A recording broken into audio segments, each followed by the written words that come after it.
حضرت ابو نجیب سہروردی رحمت اللہ تعالی علیہ بازار سے گزر رہے ہیں.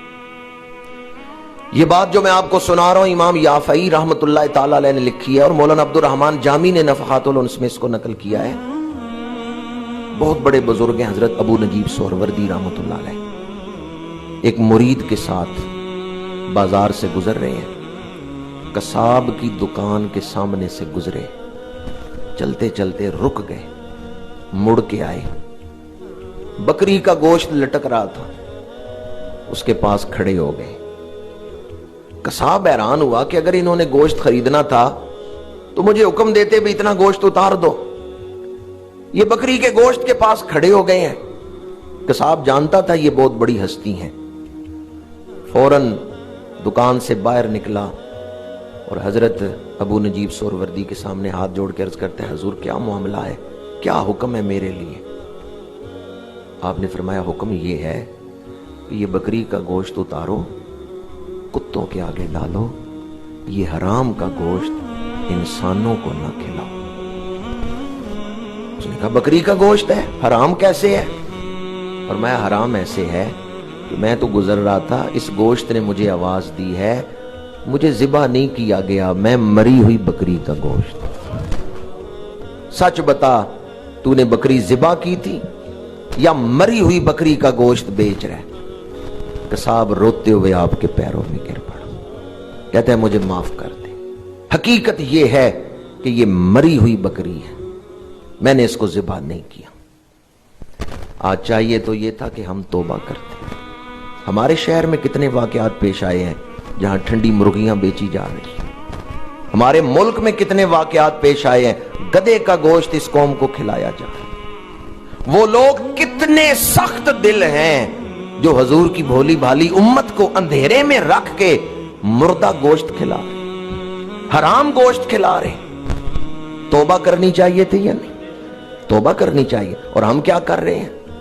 ہم کہہ رہے ہیں بال تلاش کر لیں, اس کو پانی میں بھگو. بچیاں گھر سے ہاسٹل میں ماں باپ نے اعتماد کیا, ہاسٹل میں چھوڑی تعلیم کے لیے, اور وہ لاہور سیر کرنے گئی ہوئی, واپسی پہ قتل بھی کیے جا رہے. یہ واقعہ بھی ہمارے شہر گجرات میں پیش آئے اور پچھلے ہفتے پیش آئے. میں تعلیمی ادارے کا نام نہیں لے رہا, لیکن ہمارے شہر میں واقعہ پیش آئے. ماں باپ نے بچیاں ہاسٹل میں داخل کروائی اور بچیاں ہاسٹل میں ہے ہی نہیں, وہ لاہور چلی گئی ہیں سیر کرنے کے لیے, اور جن کے ساتھ گئی ہیں ان میں سے ایک سب انسپیکٹر تھا, اس کو قتل کر دیا. وقت تو توبہ کرنے کا تھا اور ہمارا توبہ کی طرف خیال ہی نہیں. تعلیم بزنس بن گئی. جہاں انصاف بکتا ہو, جہاں بے حیائی سٹیٹس بن جائے, جہاں شراب پینا عزت کا نام, عزت کا اظہار بن جائے, جس قوم میں حرام کھانا سٹیٹس بن جائے, اس قوم کو توبہ کرنی چاہیے, اللہ سے معافی مانگنی چاہیے. اور ہم اس موقع پر بھی توبہ کرنے کے بجائے اور عذاب الہی کو دعوت دے رہے ہیں اور گناہوں کی تشہیر کر رہے ہیں. اگر اس موقع پر بھی ہم مساجد میں نہیں آتے اور نماز کی پابندی اختیار نہیں کرتے, جو ظلم ہم نے کیے ہیں, جو ظلم ہم نے کیے, ہمیں چاہیے ظلم سے معافی مانگے. چاہے کسی پہ ظلم کیا ہے, چاہے اپنے اوپر ظلم کیا. اگر آپ میں سے کوئی کہ بھی میں نے تو ظلم نہیں کیا, ٹھیک ہے, کسی دوسرے پہ نہیں کیا, اپنے اوپر ہم سب نے ظلم کیے. قرآن کہتا ہے گناہ بھی ظلم ہے. وَلَوْ أَنَّهُمْ إِذْ ظَلَمُوا أَنفُسَهُمْ, جنہوں نے اپنی جانوں پہ ظلم کیا. قُلْ يَا عِبَادِيَ الَّذِينَ أَسْرَفُوا عَلَىٰ أَنفُسِهِمْ, ہمیں چاہیے تھا ہم ظلم سے توبہ کرتے, لیکن ہم ظلم سے توبہ نہیں کر رہے.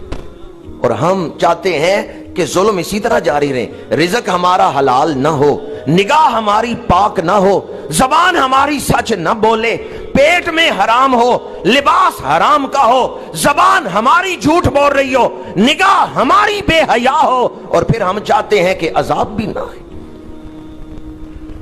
آئندہ نسلوں کو گندے خون سے اللہ نے بچانا ہے, اور گندا خون نکالا جائے گا تو آئندہ نسل بچے گی. اور یہ عذاب اسی لیے آتا ہے تاکہ گندا خون نکال دیا جائے. عذاب